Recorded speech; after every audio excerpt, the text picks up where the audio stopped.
मेरे बच्चे ब्रेड खाते थे, माइलो पीते थे, दूध होता था, अंडे होते थे, उनके लिए बटर होता था। लेकिन अब ये है कि एक टाइम बनाते हैं, वो बच्चे खाते हैं। गुज़िश्ता रोज़ इस्लामाबाद की रहायशी राबिया सदीक ने 15 पर कॉल की, जिसमें उन्होंने कहा कि मेरे बच्चे हैं और 4 दिन से भूख से मर रहे हैं, उन्होंने कुछ नहीं खाया, मेरी मदद की जाए। पुलिस एहलकार हैं, वो इनकी मदद के लिए पहुंचे और उन्होंने इन्हें राशन दिया। मेरे साथ वो राबिया सदीक मौजूद है, जिनसे जानते हैं कि आखिर क्या वजूहात बनी, इस तरह के हालात कैसे आए।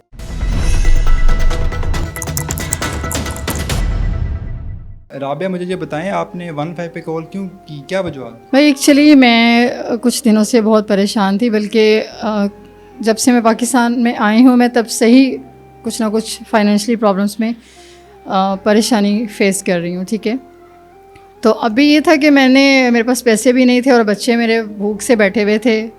ये मोहल्लेदारों से भी मैंने हेल्प ली, दुकानदारों के पास भी गई, बस वो ज़ाहिरी बात है कितनी कर सकते हैं।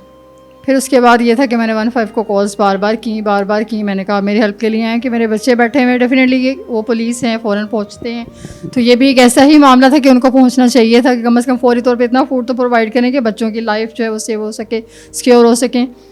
तो लेकिन अल्लाह का शुक्र है, मेरा जो था एम पूरा हुआ। वो आए, मेरी हेल्प भी की और मेरे बच्चों ने खाना भी खाया।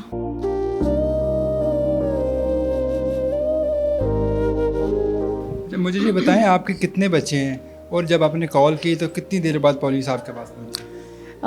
तकरीबन मेरे बच्चे माशाल्लाह से 4 बच्चे हैं और 2 हम हस्बैंड एंड वाइफ हैं। मेरे बच्चे 4 हैं और क्या कह लें उसको, 8 बजे मैंने उनको कॉल की थी और तकरीबन 11 बजे तक वो मेरे पास पहुंच गए थे। वो कह रहे थे हम सामान जो है वो परचेज़ कर रहे हैं, उसके बाद हम लोग आए हैं। तो डेफिनेटली 3 घंटे तो लग ही जाते हैं इंसान को। अच्छा, आप क्या काम करती हैं, कोई जॉब करती हैं, आपकी एजुकेशन क्या है? एक्चुअली मेरी एजुकेशन जो है मैंने इंटरमीडिएट में ही छोड़ दिया था। काफ़ी कोशिश तो मैंने की थी कि मैं स्टडीज़ अपनी कंटिन्यू करूं, लेकिन बस वो पेरेंट्स होते हैं, सोचते हैं आप शादी करें, अपने घर जाएं, बाहर निकलेंगी, माहौल कैसा है, स्टडी करेंगी, फिर जॉब करेंगी, इससे बेहतर है कि अच्छा मुनासिब मेयारी रिश्ता देखें और जाएं। ये आपके हस्बैंड क्या करते हैं? उनकी जानिब से कोई वो कमा नहीं रहे, कोई नौकरी नहीं कर रहे? नहीं, एक्चुअली इन्होंने बड़ी स्ट्रगल्स की हैं। पहले ये जो कॉल सेंटर्स पे जॉब्स की हैं, लेकिन आजकल तो बस जॉब्स भी नहीं है। और जो हेल्प रिलेटिव्स करते थे वो कहते हैं आप लोग कितना डिस्टर्ब करते हैं, हम आपकी कितनी हेल्प कर सकते हैं। डेफिनेटली। मुझे ये बताएं, आपके हस्बैंड की क्या एजुकेशन है? जी वो ग्रेजुएटेड हैं और काफ़ी ज़्यादा पढ़े लिखे हैं। बाहर सऊदीया में और मलेशिया में जॉब्स करते रहे, हांगकॉन्ग भी गए, दुबई भी गए। हम लोग मेरे बच्चे माशाल्लाह से मलेशियन बॉर्न हैं। और लेकिन आप देख लें, आप ये मैं सोच रही हूँ हमारा पाकिस्तान है तो कुछ ना कुछ तो होना चाहिए ना, जॉब्स अपॉर्चुनिटीज़ कुछ ना कुछ ऐसी कि हम लोग कम से कम बैगिंग की तरफ ना जाएं। आप कब से पाकिस्तान आई हैं और कितना अर्सा आप बैरून ममालिक रह के आई? एक्चुअली मैं तकरीबन 7, 7.5, 8 साल रह के आई हूँ वहाँ पे, और ये तकरीबन 10-12 साल से वहीं पे थे।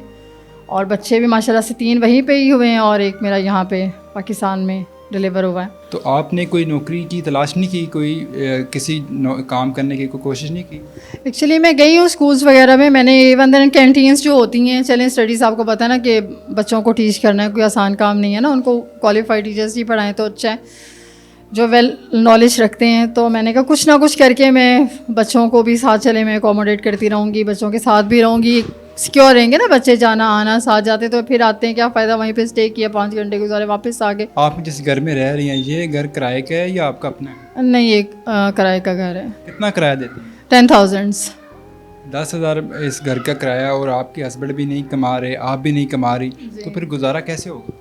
सोच लें, इसीलिए तो मैंने हेल्प ली है आपसे, कम से कम मेरी इतनी हेल्प तो करें ना कि कुछ बच्चों को या जॉब्स ऐसी मिल जाए हमें कि हम चले अब खुद सर्वाइवल करें। मेरा ख्याल है ये बहुत ज़्यादा अच्छी बात है, बजाय हम डोनेट लें।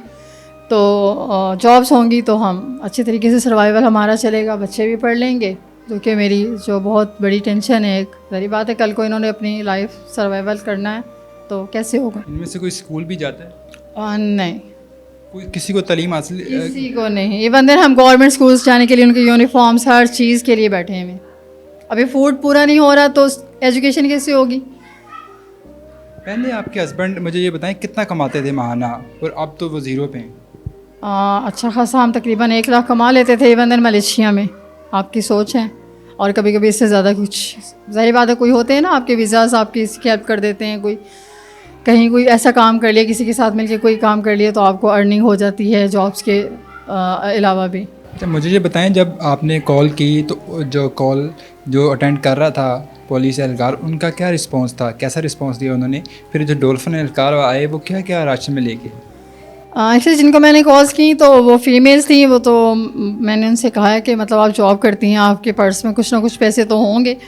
तो उन्होंने कहा कि चले मैं आपकी हेल्प करती हूँ। वो कुछ ऑफिसर्स थे, उन्होंने कॉल पे बात की आप कितने पर्सनस हैं, तो हम आते हैं आपकी हेल्प के लिए। तो अल्लाह का शुक्र है वो आए, उन्होंने हमारे जो है वो खेलने के बाद अपनी को सच साबित किया और राशन में बहुत कुछ लेके आए। क्या क्या राशन में लेके? राशन में तकरीबन घर का पूरा सामान लेके आ गए हैं कि ये तकरीबन महीने में बच्चों को ऐसा नहीं ज़रूरत कि उनको कोई कहीं से लेके मांग के खाने की ज़रूरत पेश आए। ये आपने अपने घर का सामान भी सारा बेच लिया, अब आपके पंखे भी नहीं लगे हुए, सिर्फ 2 लाइट्स हैं और कोई सामान भी नहीं पड़ा हुआ, इसकी क्या वजह? वो यही लेस फूड, इसके लिए हमने सेलिंग की हैं चीज़ें जो कि मैं पहले कभी शायद छोड़ के चली जाया करती थी या किसी को दे के आ जाया करती थी। आज मुझे अपने खाने के लिए वो सामान बेचना पड़ा। आप देख रहे हैं कि मेरे घर से तकरीबन काफ़ी कुछ मैंने बेच दिया है। महंगाई ने कमर तोड़ दी है। आपका इस महीने बिजली का बिल कितना है? मेरे महीने के मैंने पूछा नहीं अभी तक, उन्होंने मुझे बताया नहीं, क्योंकि अक्सर घर का रेंट और जो बिजली का बिल है वो मेरे अपने जो हैं वो पे कर रहे हैं उसको। तो अब आपने मुस्तकबिल के क्या प्लान्स बनाए हैं? वो तो उस दिन तो पुलिस एहलकार आए, आपने 15 पे कॉल की, राशन दे गए, अब आगे आप क्या करेंगी? क्या डेली 15 पे कॉल करती रहेंगी? यही मैं सोच रही हूँ ना कि मुझे फ़र्दर क्या करना पड़ेगा। मुस्तकबिल तो देखें अल्लाह पाक जानते हैं बेहतर। इवन मैंने सोचा है मैं फ़ूड बना के मैं अपना एक छोटा सा स्टॉल लगाती हूँ, क्योंकि वो तो फौरी तौर पे हेल्प है ना कि चलें आप बनाएंगे, कोई ना कोई खा के जाएगा तो आपको फौरी तौर पे पेमेंट मिल सकती है। घरों में काम भी इंसान कर सकता है, वो नो इशू, लेकिन वो ये है कि कुछ मेरे बच्चे हैं और एक छोटे बच्चे हैं, फिर सोचती हूँ घर का क्या होगा। तो क्या डॉल्फिन पुलिस एहलकारों के अलावा भी किसी ने आपकी हेल्प की है? नहीं, ऐसा नहीं था। बस 1-2 साल पहले एक जो क्या कहते हैं NGO थी, उन्होंने मेरी हेल्प की थी। बच्चे मेरे पहले तो, और अल्लाह का शुक्र है मेरे बच्चे ब्रेड खाते थे, माइलो पीते थे, दूध होता था, अंडे होते थे, उनके लिए बटर होता था।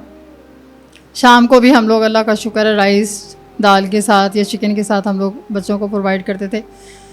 लेकिन अब ये है कि एक टाइम बनाते हैं, वो बच्चे खाते हैं, कुछ भी बना लें। और आजकल तकरीबन 3-4 महीनों से यही हालात है कि दाल चावल यही या दाल रोटी के साथ ही बच्चों को सर्वाइवल दिया हुआ है। कोई नहीं, एनर्जी तो है ना।